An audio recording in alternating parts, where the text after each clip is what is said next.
सुबह से जाल डाले बैठा हूं, अब तक एक भी मछली हाथ नहीं लगी। लगता है आज खाली हाथ ही लौटना पड़ेगा।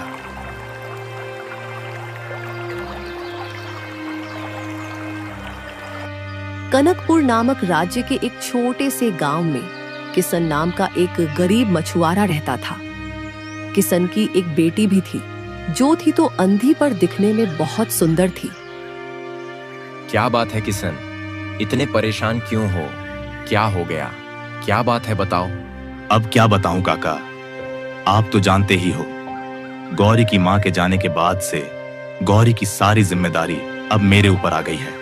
और अब गौरी बड़ी हो गई है, लेकिन क्या कहे, उसके अंधे होने के कारण उससे कोई शादी ही नहीं करना चाहता। अब तुम ही बताओ, ऐसे में मैं करूं तो क्या करूं? किशन, तुम चिंता मत करो, ऊपर वाला हमेशा हमारी परीक्षा लेता है। ऐसे में हमें हिम्मत से काम लेना चाहिए, हार नहीं मानना चाहिए है। हाँ, शायद तुम ठीक कहते हो काका, मुझे सब कुछ ऊपर वाले पर ही छोड़ देना चाहिए।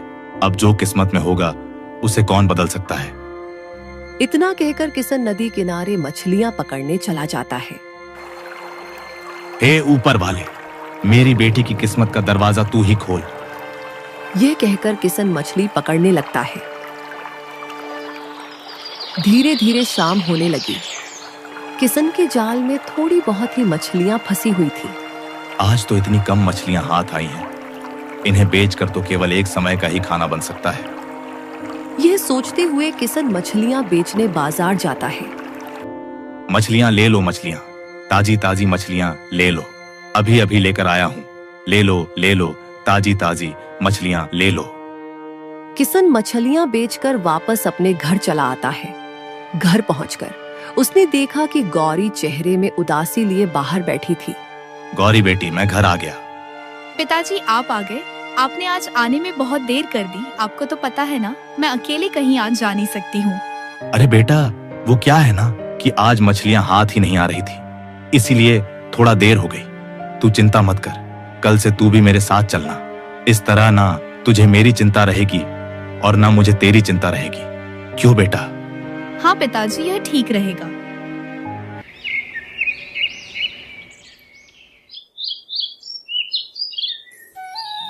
गौरी बेटा, जल्दी कर, वरना दिन चढ़ जाएगा और फिर हमें देर हो जाएगी। ठीक है पिताजी, चलिए। किशन गौरी को लेकर मछलियां पकड़ने निकल पड़ता है। नदी किनारे पहुंचकर किशन गौरी से कहता है, बेटी, हम पहुंच गए, अब तू नाव में आराम से बैठ जा, फिर हम मछलियां पकड़ने चलते हैं। पिताजी, मैं गिरूंगी तो नहीं ना? अरे नहीं बेटी, बस तू आराम से बैठ। गौरी आंखों से देख तो नहीं सकती थी, इसलिए वो चुपचाप नाव पर बैठ जाती है। फिर किशन नाव लेकर मछलियां पकड़ने निकल जाता है, लेकिन आज उसके हाथ एक भी मछली नहीं लगती है। आज तो एक भी मछली हाथ नहीं आई। पिछले कई दिनों से मेरे साथ यही हो रहा है, मछलियां आती ही नहीं है। अगर ऐसा ही चलता रहा तो मैं और मेरी बेटी तो दोनों भूखे मर जाएंगे। किशन यह सोच ही रहा था कि तभी वहां किशोर नाम का एक दूसरा मछुआरा अपनी नाव लेकर किशन के पास आता है। अरे किशन भाई, आज किसे साथ लेकर आए हो? ये कन्या कौन है? यह मेरी बेटी है गौरी। अच्छा, ये तुम्हारी बेटी है जो अंधी है ना? हाँ, वैसे खूबसूरती में तो ऊपर वाले ने कोई कमी नहीं की है, बस लगता है आंखें देना भूल गया। किशोर भाई, यह तुम कैसी बातें कर रहे हो? देखो, ऐसा है कि मेरी बेटी चाहे जैसी भी हो, मेरे लिए सबसे सुंदर और सबसे अच्छी है, समझे? अच्छा ठीक है भाई, मैं समझ गया, इसमें गुस्सा करने वाली कौन सी बात है। मैं तो बस मजाक कर रहा था, अगर तुम्हें बुरा लगा हो तो मैं यहाँ से चला जाता हूँ।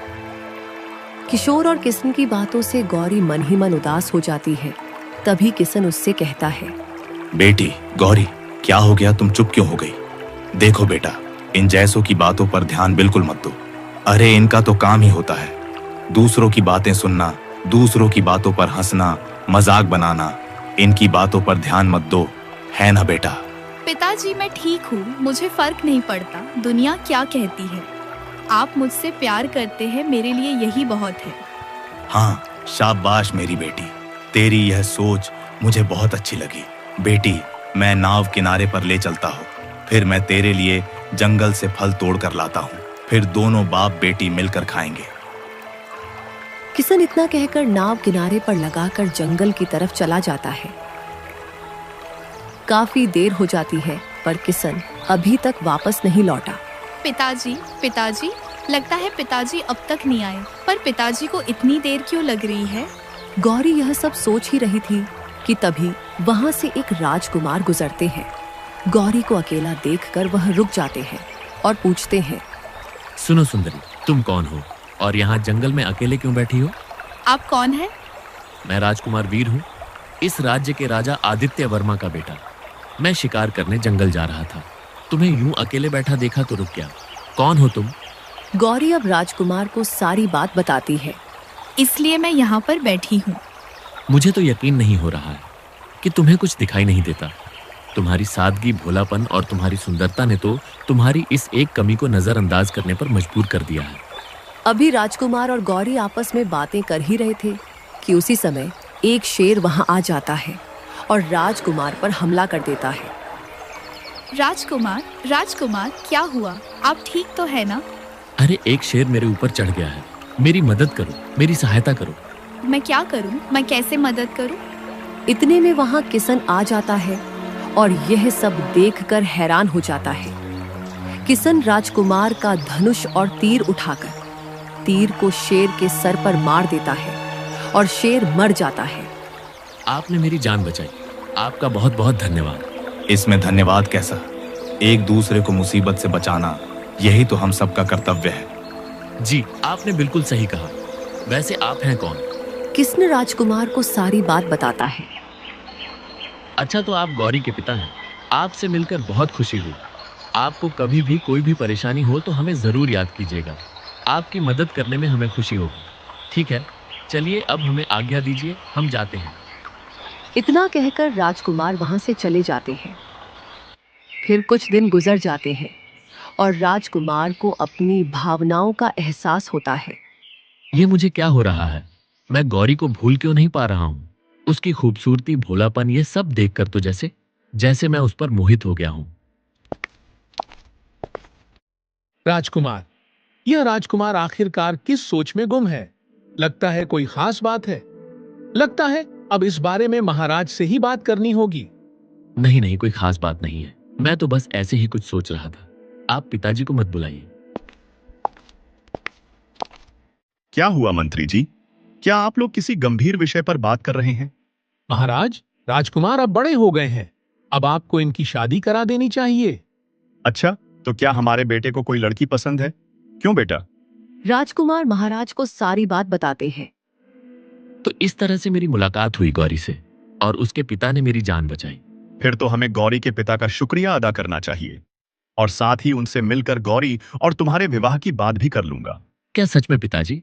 आप वाकई में बहुत अच्छे हैं। मैं गौरी और उसके पिता को ढूंढने जा रहा हूँ और हाँ, मैं दोनों को साथ में लेकर लौटूंगा। ठीक है पिताजी, मैं जाता हूँ।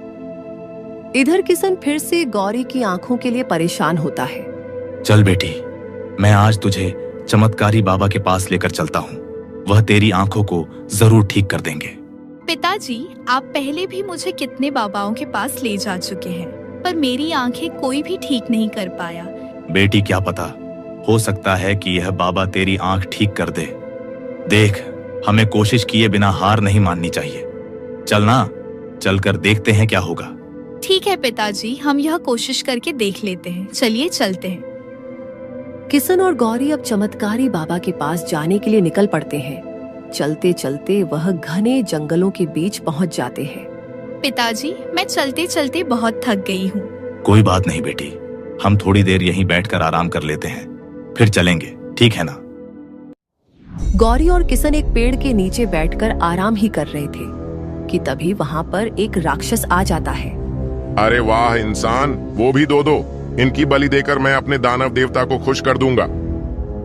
राक्षस अपने जादू से उन दोनों के चारों ओर आग का घेरा बना देता है। यह महक कैसी है? पिताजी उठिए, देखिए जलने की महक आ रही है। बेटी, हमारे चारों तरफ तो आग लगी है, पर आग यहाँ लगी कैसे? यह आग मैंने लगाई है। तुम दोनों की बलि देकर मैं अपने दानव देवता को खुश करूंगा। राक्षस यह कहकर वहां से चला जाता है।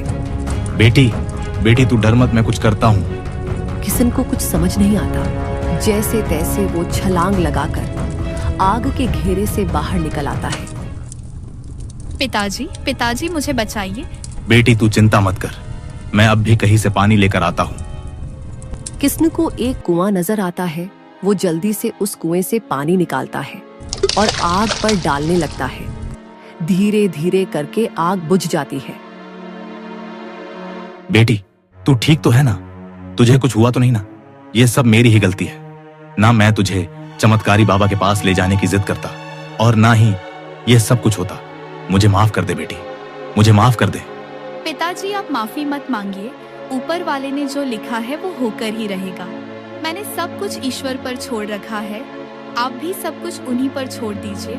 मुझे पूरा भरोसा है कि वो एक दिन सब कुछ ठीक कर देंगी। चलिए अब घर वापस चलते हैं। गौरी और किशन अब वापस घर जाने लगते हैं।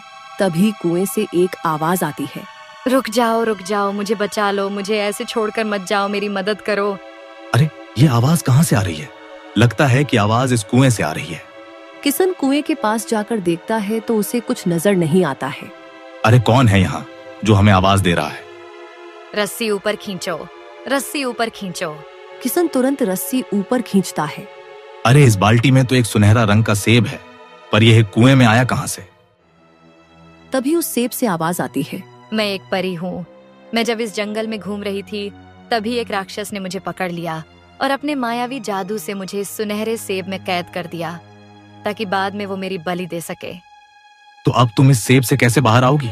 अगर कोई एक इंसान बिना छुए बिना देखे सेब को खा ले तो राक्षस का जादू टूट जाएगा और मैं आजाद हो जाऊंगी।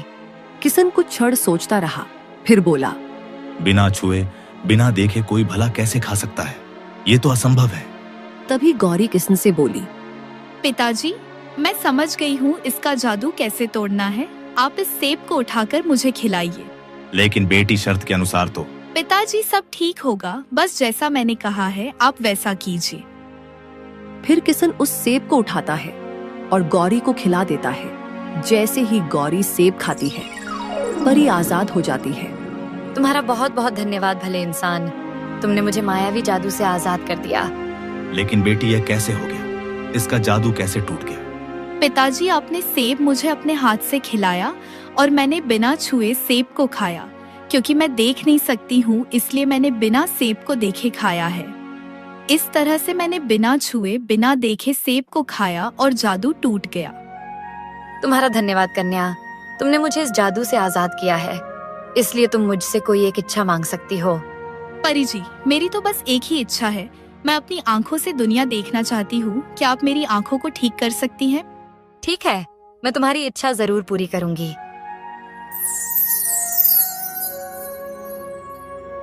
पिताजी मुझे सब कुछ दिखाई दे रहा है। पिताजी देखिए ना, मेरी आंखें एकदम ठीक हो गई। अरे अरे परी जी, आपका बहुत बहुत शुक्रिया।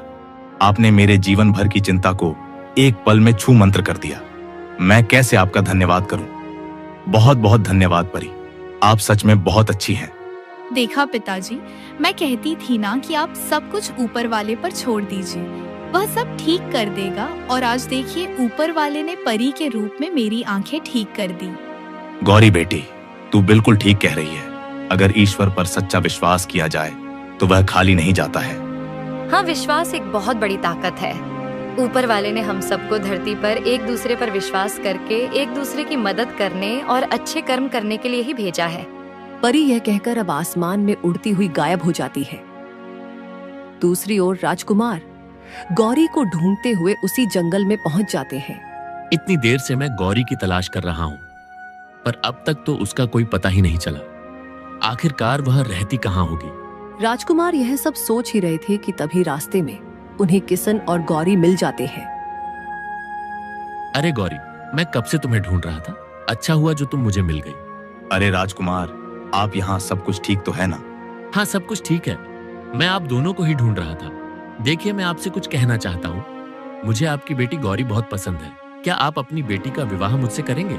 लेकिन राजकुमार, मेरी बेटी तो अंधी है। क्या आप एक अंधी लड़की से शादी करेंगे? देखिए गौरी की इस एक कमी से मुझे कोई फर्क नहीं पड़ता। इंसान के मन की दृष्टि ही सब कुछ होती है। अपने पिता की बात सुनकर गौरी चुपके से उससे कहती है, पिताजी, आप राजकुमार से झूठ क्यों बोल रहे हैं? उन्हें क्यों नहीं बता रहे कि अब मेरी आंखों की रोशनी ठीक हो गई है? अरे बेटी, मैं तो राजकुमार की परीक्षा ले रहा था। ये आप दोनों क्या बातें कर रहे हैं? उससे पहले मैं आपको कुछ बताना चाहता हूँ। किशन राजकुमार को सारी बात बताता है। क्या सच में गौरी की आंखों की रोशनी ठीक हो गई? अरे वाह, ये तो बहुत ही अच्छी बात है। हाँ राजकुमार, मैं तो बस आपकी परीक्षा ले रहा था। देखना चाहता था कि आप मेरी बेटी की कमी के साथ उसे अपनाते हैं या फिर नहीं, क्योंकि जीवन केवल ऊपरी दिखावे या सुंदरता से नहीं चलता, बल्कि एक दूसरे की कमियों को भी अपनाना पड़ता है। हाँ, ये बात आप ठीक कह रहे हैं। मैं सच कहूं तो मुझे गौरी की अच्छाई, इसकी सादगी, इसका भोलापन ही बहुत पसंद आया। अगर इसकी आंखें वापस ना भी आती तो भी मैं गौरी से ही विवाह करता और हमेशा इससे प्रेम करता। अब राजा राजकुमार और गौरी की धूमधाम से शादी करा देते हैं और दोनों खुशी खुशी राजमहल में एक साथ रहने लगते हैं। इंसान अपने तन की सुंदरता से नहीं, बल्कि मन की सुंदर से अच्छा बनता है, और जो मोहब्बत मन की सुंदरता देखकर की जाती है वही जीवन भर चलती है। वहीं तन की सुंदरता समय के साथ साथ खत्म होने लगती है और साथ ही मोहब्बत को भी मिटा देती है।